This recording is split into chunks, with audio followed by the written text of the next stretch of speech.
Disrespect doesn't show up by accident. It doesn't happen in a vacuum. It walks in the moment people think you'll tolerate it. The moment someone senses that you'll let something slide, that you won't speak up, that you'll fold under pressure or avoid confrontation, they push, and they keep pushing until there's no line left to cross. That's the hard truth most people don't want to admit. Disrespect is not always about cruelty. Often it's about power. And if you don't claim yours, someone else will take it and use it against you. I remember the exact moment I realized this. I was sitting at a table, surrounded by voices louder than mine. People talking over me, laughing too hard at my expense, ignoring what I said as though I was invisible. It wasn't just one moment, it was a buildup, a series of little things that I brushed off. Sarcastic comments disguised as humor. Backhanded compliments that didn't feel like compliments at all. Subtle jabs that always came with a smile. I let them pass because I didn't want to seem sensitive. I didn't want to be dramatic. But with every silence, I gave them permission. And that's when it hit me. They didn't disrespect me because I wasn't worthy. They disrespected me because I didn't demand differently. But respect isn't something you scream for. It's not about raising your voice or being aggressive. It's about presence. It's about how you carry yourself when no one is watching, and even more when everyone is. The way you respond to disrespect tells the world how to treat you. And the truth is, you don't have to become someone else. You have to become more of who you are, unapologetically, with clarity, with unshakable standards. There was a period in my life when I thought being kind meant being soft, that in order to be liked, I had to be agreeable, accommodating. I avoided conflict at all costs. I kept the peace by keeping my mouth shut. But that version of me got walked over more times than I can count. Not because people were cruel, but because people noticed I wouldn't push back. And the absence of resistance became an invitation to overstep, until I couldn't recognize myself anymore. I started paying attention to people who were respected effortlessly. They didn't yell, they didn't intimidate. They just existed in a way that made you think twice before crossing them. Their confidence wasn't loud, but it was undeniable. And when they spoke, people listened. Not because they demanded attention, but because their presence earned it. That's when I began changing, not by becoming louder, but by becoming clearer.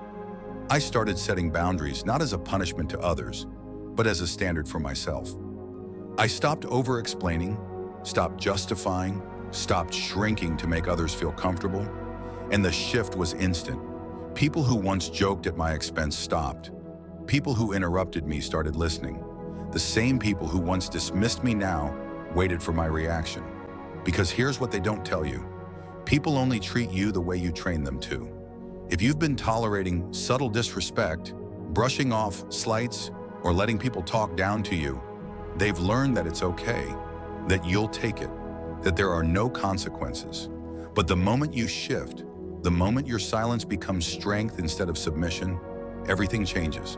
And sometimes that shift means changing who you spend your time with. Because let's face it, your circle shapes your standards. Surround yourself with people who carry themselves with self-respect, and you'll naturally absorb their energy.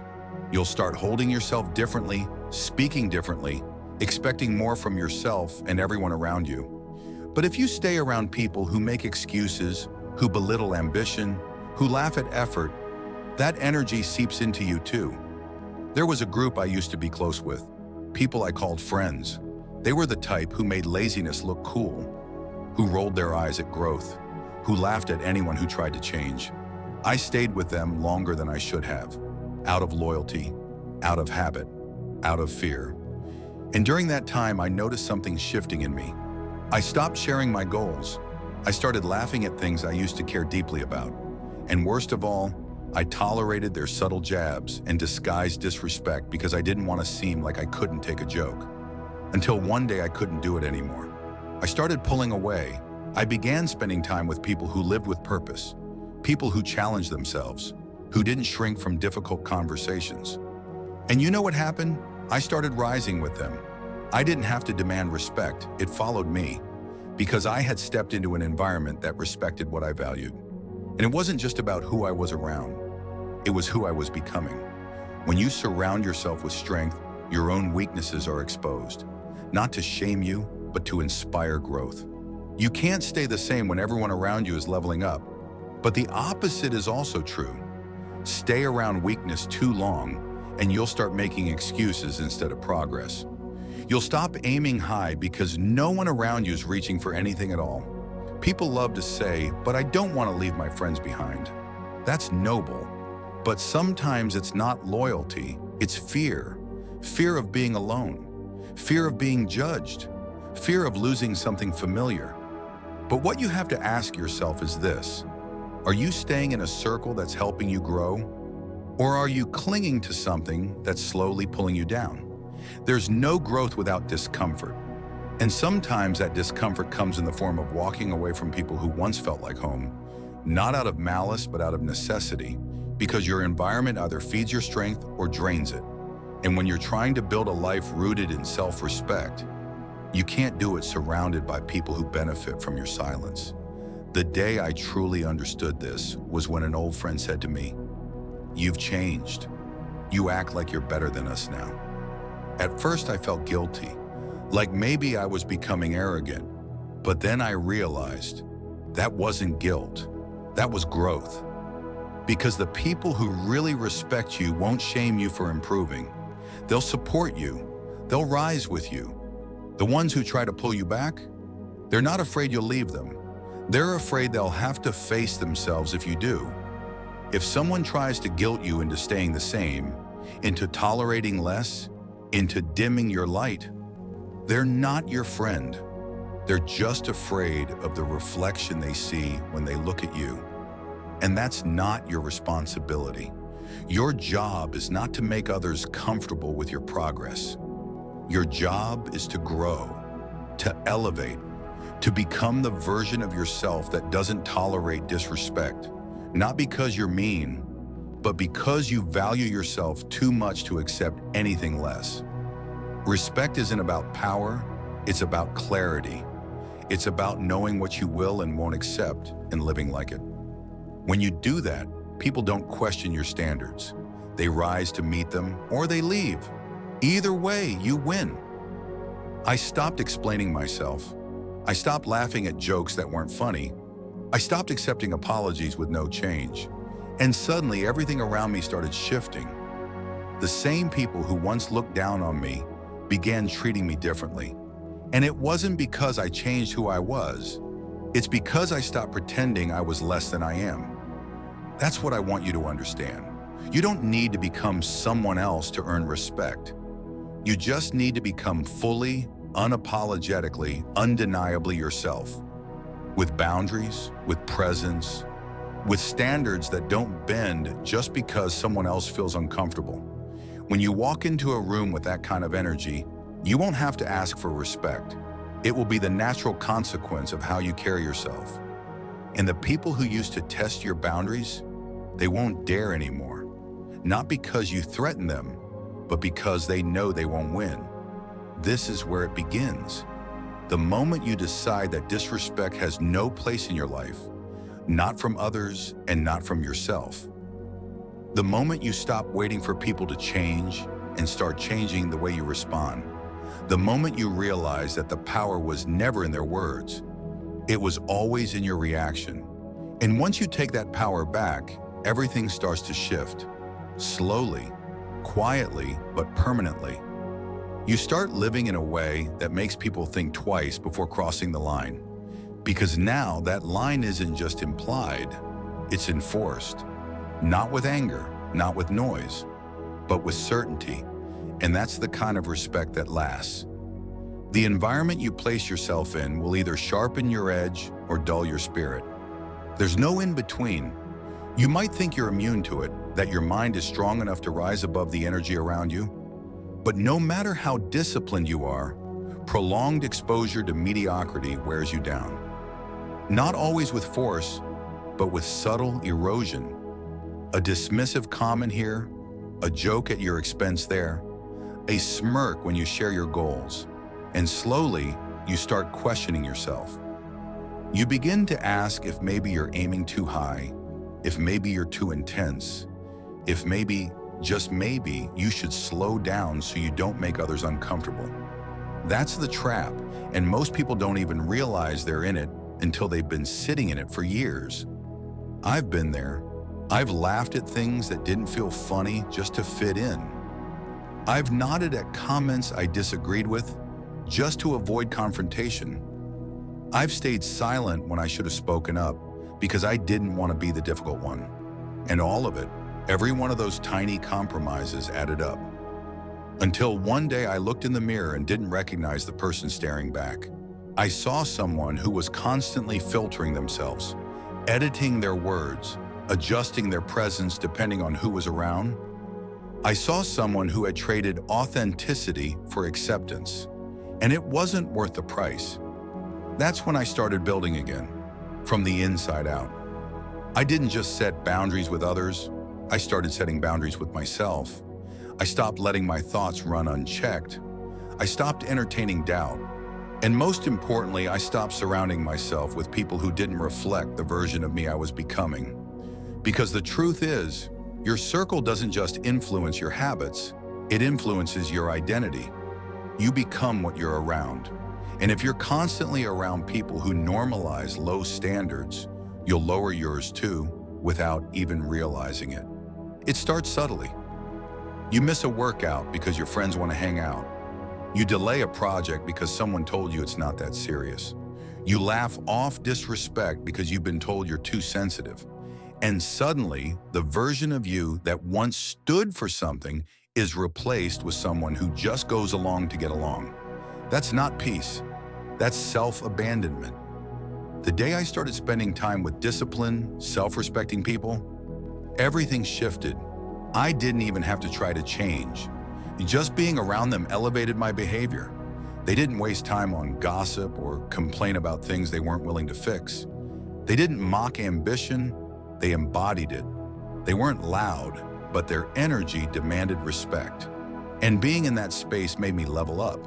Not because I was told to, but because it felt natural.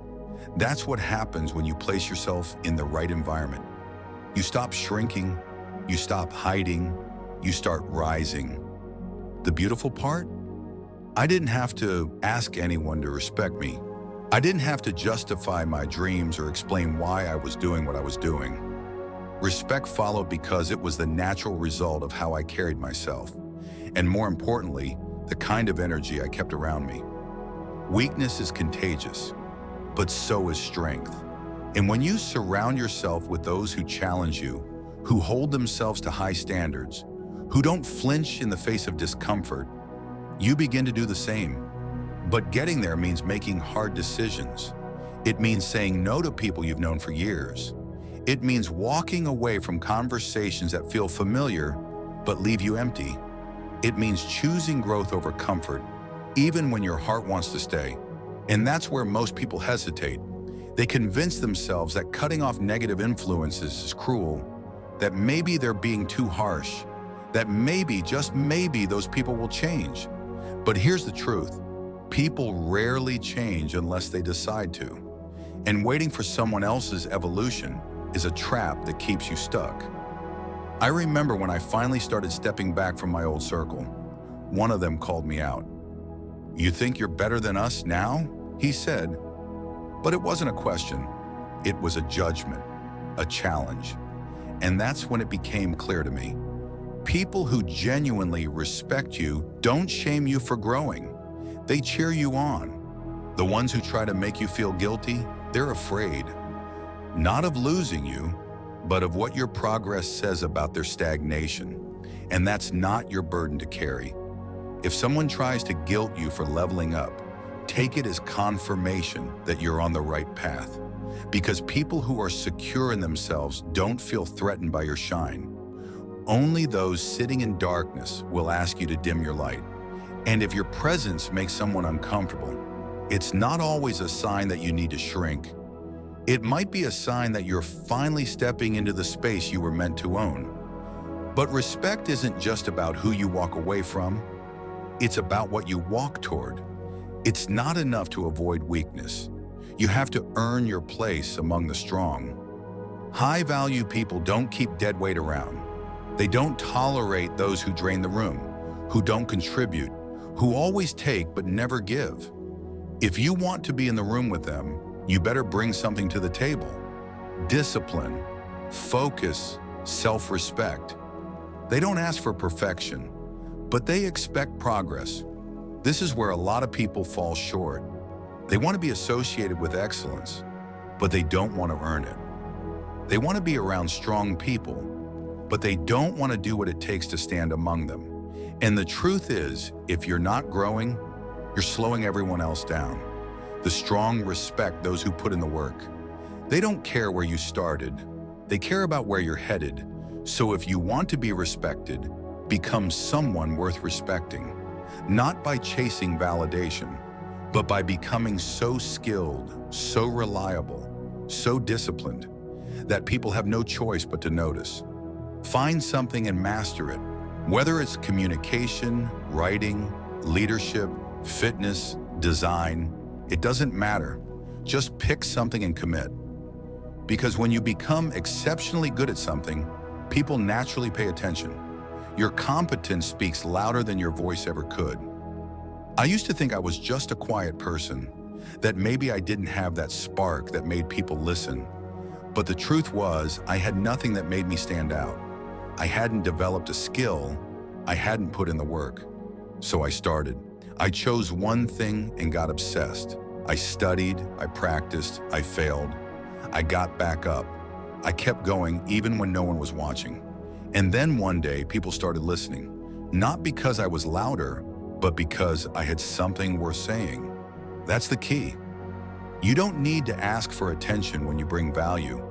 You don't need to beg for respect when you're a master of your craft.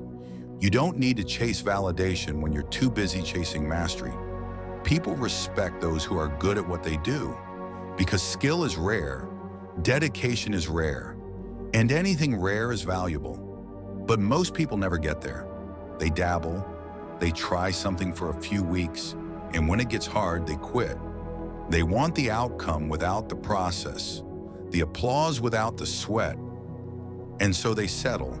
They float through life with surface-level competence, never going deep enough to become irreplaceable. Don't be that person. Be the one who sticks with it, who chooses the lonely, difficult, frustrating road of mastery, who keeps going when everyone else quits. Because the reward on the other side of that struggle isn't just skill, it's self-respect, it's confidence.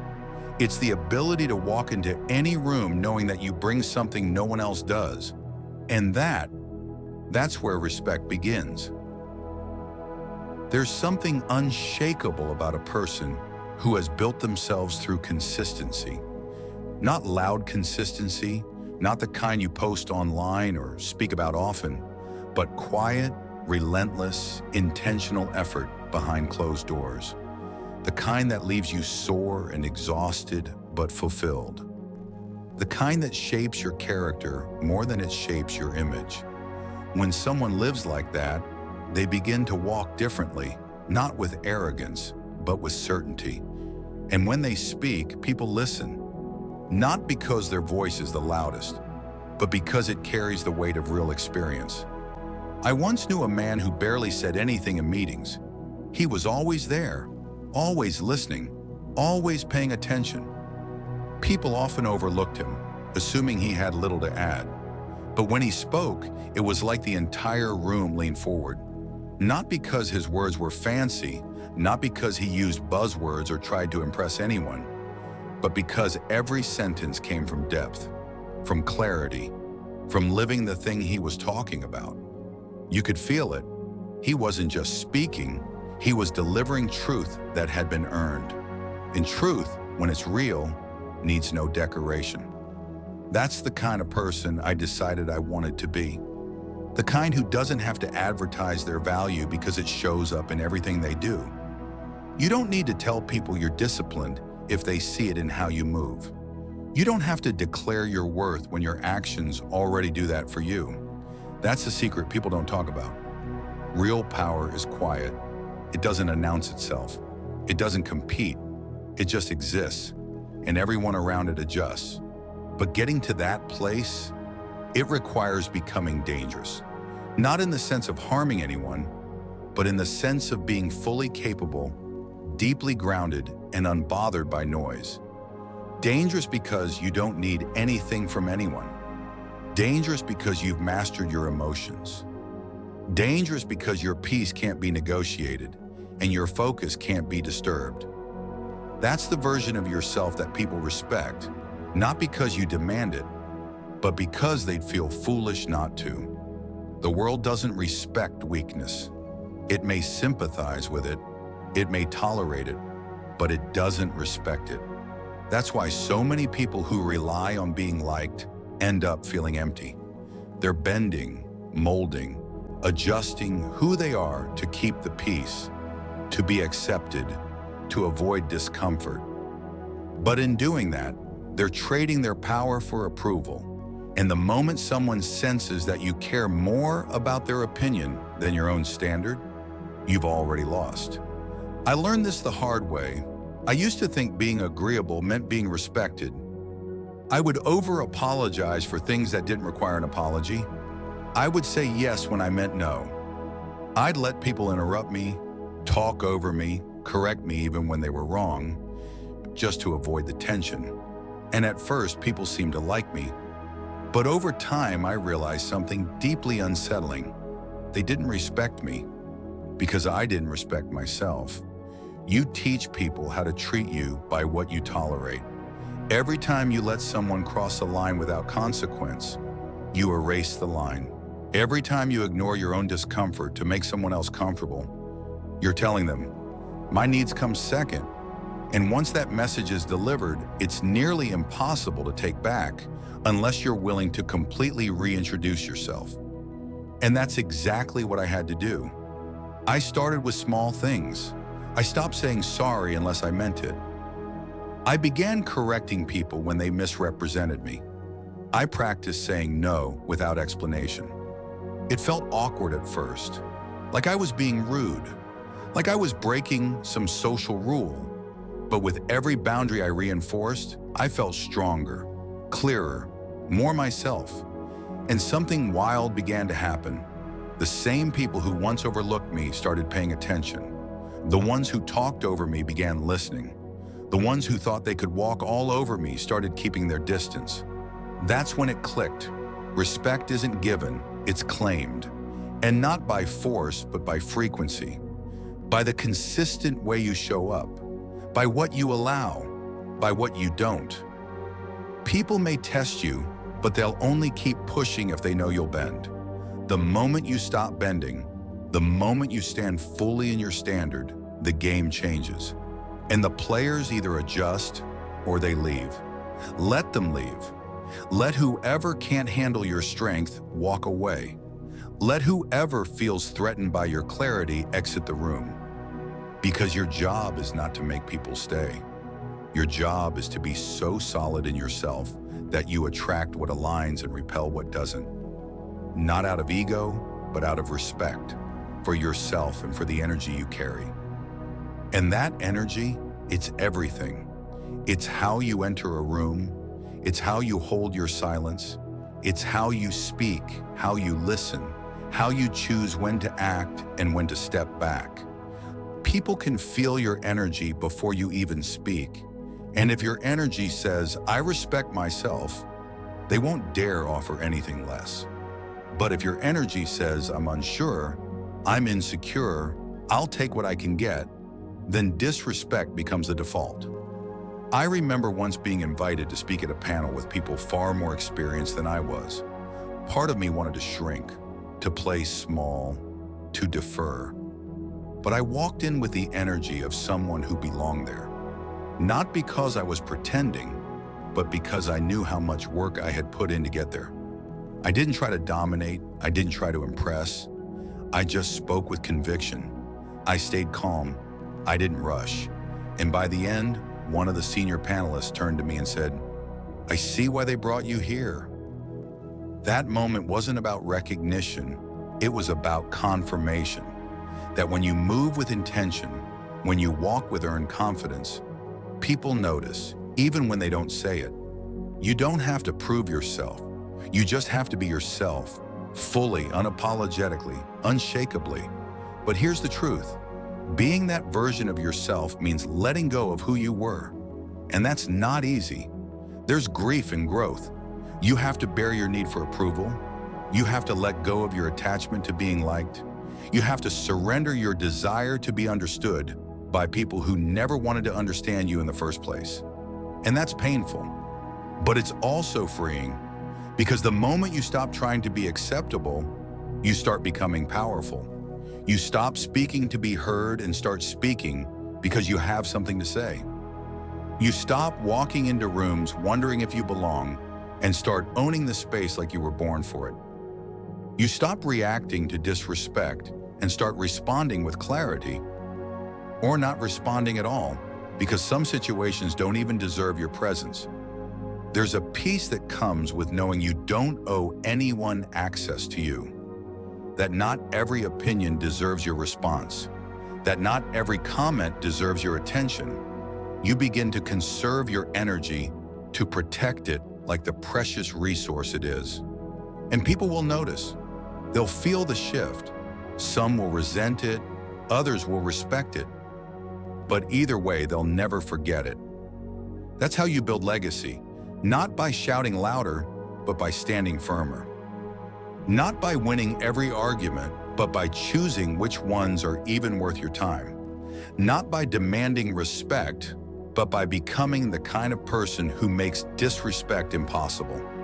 And that's the path we walk. That's what we embody. That's what we choose every day, in every conversation, in every interaction. The choice to stand tall, to move with quiet power, to live in a way that teaches the world how to treat us without ever needing to raise our voice. There's a silent war taking place every day, and most people don't even realize they're in it. It's not fought with weapons or loud declarations. It's subtle, quiet, internal. It's the war between who you are and who the world keeps trying to make you, between your voice and the voices of everyone else telling you to be smaller, quieter, more agreeable. And if you're not paying attention, you lose that war before you even realize it began. Not with one major defeat, but with 1,000 tiny concessions. You let someone interrupt you and don't call it out. You accept an apology with no change behind it. You stay silent when you're disrespected. And every time you do, you lose a piece of your power. That's how erosion works. It doesn't happen all at once. It's slow. But over time, it destroys the strongest foundation. And if you're not vigilant, you'll wake up one day wondering why no one respects you, without realizing you've taught them, step by step, that they don't have to. There's nothing noble about shrinking yourself to avoid discomfort. There's nothing virtuous about silence when it's costing you your dignity. You're not strong for staying quiet when someone disrespects you. You're surviving. And surviving isn't the same as living. There comes a point where your silence becomes a betrayal, not to them, but to yourself. I remember the first time I realized my silence had consequences. I was working with someone who constantly pushed boundaries. They'd speak over me, take credit for my work, make comments that blurred the line between sarcasm and cruelty. And at first, I laughed it off. I told myself it wasn't worth the fight, that it was just their personality. But every time I stayed silent, they pushed a little further, until one day they crossed a line that couldn't be ignored. And even then, I hesitated. I remember going home that night, sitting in the dark, and feeling this weight in my chest. Not anger at them, anger at myself. Because deep down, I knew I had allowed it. The next day, I didn't explode. I didn't scream. I waited until we were alone, and then I looked them dead in the eye and said, "You've gotten used to disrespecting me because I let you." That ends today. Their expression shifted. They laughed nervously, tried to play it off like a joke. But I didn't blink. I didn't smile. I didn't move. And in that moment, something shifted, not just in how they saw me, but in how I saw myself. Because for the first time in a long time, I stood fully in my power. That moment taught me something I carry with me to this day.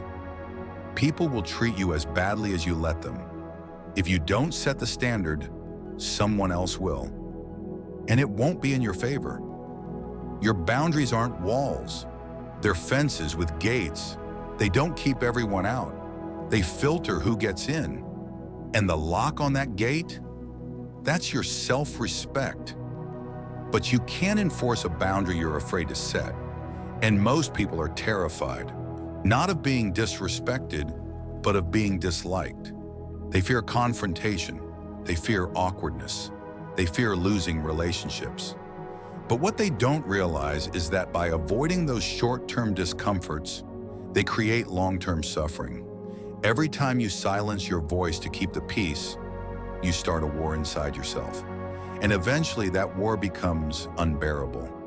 You don't need to be aggressive to have boundaries. You just need to be consistent. It's not about raising your voice. It's about raising your standard. You don't need to threaten anyone. You just need to show them through your actions that the old version of you, the one who tolerated everything, is gone. And the new version, they don't entertain disrespect, not even as a joke, not even from people they love. Because love without respect isn't love. It's control, it's manipulation, it's convenience disguised as connection. And you don't need that. What you need, what you deserve, is a life where your voice matters, where your time is valued, where your presence is treated like a privilege, not an afterthought. But that starts with you. It starts with the way you carry yourself when no one's watching, the way you speak up even when your voice trembles, the way you hold your ground when everything inside you wants to run. And yes, it will be uncomfortable. Yes, people will push back. They'll call you difficult, selfish, dramatic. That's what happens when you stop playing the role they wrote for you. You become unfamiliar, and people fear what they don't understand. But keep going. Let them be uncomfortable.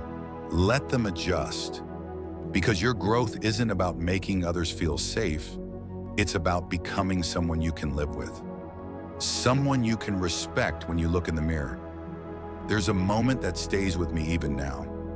A former friend, someone I had once trusted deeply, made a comment about me in a room full of people. It wasn't loud, it wasn't vulgar, but it was disrespectful, dismissive, demeaning, and everyone laughed. I didn't. I waited until the room got quiet. Then I looked at him and said, "If I had $1 for every time you disrespected me and called it humor, I'd be rich by now." The room fell silent. He tried to joke his way out of it, but I didn't give him the chance. I stood, excused myself, and left. That was the last conversation we ever had. Some people think that standing up for yourself is about confrontation, but it's really about clarity. When you're clear on who you are and what you deserve, the need to argue fades. You don't need to convince anyone. You don't need to prove anything. You just live it, and people will either rise to meet your standard or remove themselves. Either way, your peace remains intact. And that peace, that's the real win. Not the comeback, not the moment you put someone in their place. The win is walking away knowing you honored yourself, that you didn't lower your energy to match theirs, that you didn't let their chaos become your currency. That's what real strength looks like. You see, most people aren't used to being around someone who respects themselves. It's foreign to them. They expect compliance. They expect silence. So when you set a boundary, it shocks them. Not because you're being cruel, but because they didn't think you had it in you. And that's why they test it over and over. But that's okay. Let them test. Let them see. Because you're no longer the person who lets things slide. You're no longer the person who prioritizes being liked over being respected. You're not angry, you're aware. You're not cold, you're clear. You're not arrogant, you're aligned. And once you start living from that place, everything changes. The way people speak to you, the way they treat you, the way you treat yourself, it all elevates because energy doesn't lie. and the world responds to the standard you set for yourself. So if you've been shrinking, softening, silencing yourself to keep others comfortable, this is your wake-up call. You don't need to change who you are. You just need to stop apologizing for it. You don't need to fight harder. You need to stop entertaining what doesn't align. You don't need louder words, you need stronger presence. That presence is your power, and once you embrace it, once you embody it, once you walk with it into every room, you won't have to demand respect. You'll command it without ever raising your voice. Some people won't recognize the new you because they were never meant to meet that version of you. They only knew the older version, the one who tolerated too much, laughed at insults masked as jokes, stayed silent to avoid tension, and explained themselves too often. That version was easy to manipulate. That version didn't understand the cost of silence, the weight of bending to avoid breaking, the deep loneliness of being surrounded but never respected. But when you begin to grow, when you start placing value on your time, your energy, and your voice, people around you feel that shift. And not everyone is ready to meet the real you. At first, you'll question it. You'll ask yourself if you're being too harsh, too sensitive, too distant. You'll wonder if maybe you should soften your edges again. Maybe if you just went back to how things were, people would treat you better. But the truth is, they didn't treat you better when you were softer. They just took advantage more quietly. And now that you've found your strength, the only thing that's changed is that you've stopped handing out access for free. Respect is earned, but only when you stop giving it to those who've never paid the price to receive it. There's no badge for being endlessly understanding, no reward for suffering silently. People don't admire you for what you let them get away with. They use it, they stretch it, they take your silence and turn it into an invitation to push further. That's why the moment you start setting boundaries, people react. Not because you're doing something wrong, but because you're finally doing something different. You're removing the discounts from your self-worth. You're letting them know that who you are is not up for negotiation, that your time is not disposable, that your peace is not public property. And that's when they'll try you. They'll test you. They'll push the same old buttons, hoping you'll still respond the same way. But you won't. You'll pause, breathe, and reply with something that cuts deeper than any argument ever could. Truth delivered without emotion, without explanation, just presence. You'll say things like, "That's not something I accept anymore," or "We don't have that kind of relationship anymore," or "If you can't speak to me with respect, we don't need to speak at all." And then you'll walk away, not to punish them, but to protect yourself. You're not here to play small. You're not here to live quietly just so someone else feels more comfortable in their own insecurity. You've got too much fire in your soul to spend it warming people who refuse to stand in the heat of honesty. And once you accept that, something powerful happens. You stop negotiating your boundaries with people who only show up to test them. There was a time when I thought being the bigger person meant letting things go. That maturity meant swallowing your feelings and keeping peace at all costs. But what I didn't realize was that peace without honesty isn't peace. It's pretending. And pretending has a cost. It drains you. It keeps you awake at night, replaying conversations in your mind, wishing you had spoken up, wishing you had stood up for yourself, wishing you hadn't let that moment slip by. I remember sitting in my car after a conversation that went completely wrong. I had smiled and nodded my way through the whole thing, pretending I wasn't offended, pretending it didn't bother me. But once I was alone, I felt it all. The tightness in my chest, the sting in my eyes, the ache in my gut. Not because of what they said, but because of what I didn't say. That was the day I decided I was done performing, that I would rather be called difficult than spend another second being disrespected in silence. From that day on, I began speaking up, not with anger, but with finality. I stopped using soft language to make hard truths easier to digest. I stopped cushioning my boundaries with nervous laughter. I stopped making excuses for people just because I love them. And yes, it changed things. Some relationships ended. Some people stopped calling. Some rooms grew quieter when I walked in. But I slept better. I walked taller. I felt lighter.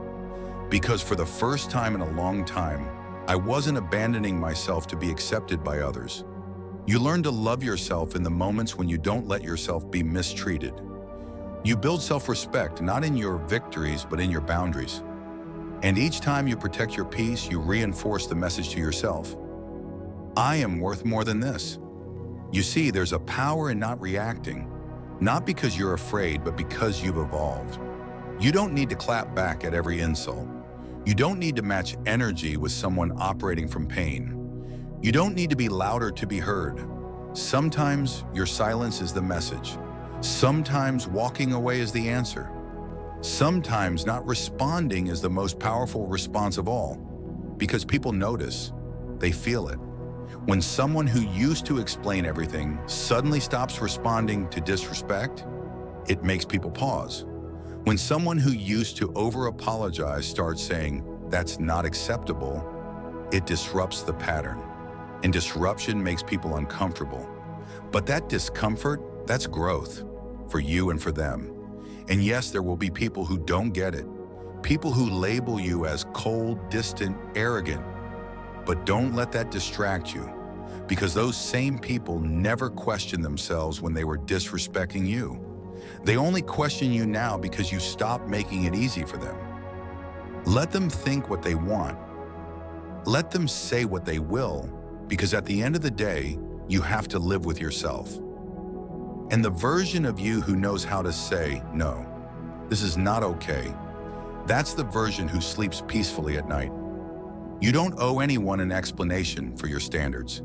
You don't owe anyone access to the most intimate parts of you just because they've known you a long time. Familiarity doesn't equal entitlement. And just because someone was in your life yesterday doesn't mean they're entitled to stay in it today. Growth means outgrowing. It means looking around and realizing that not everyone can come with you, that some people only know how to interact with the version of you who used to tolerate anything.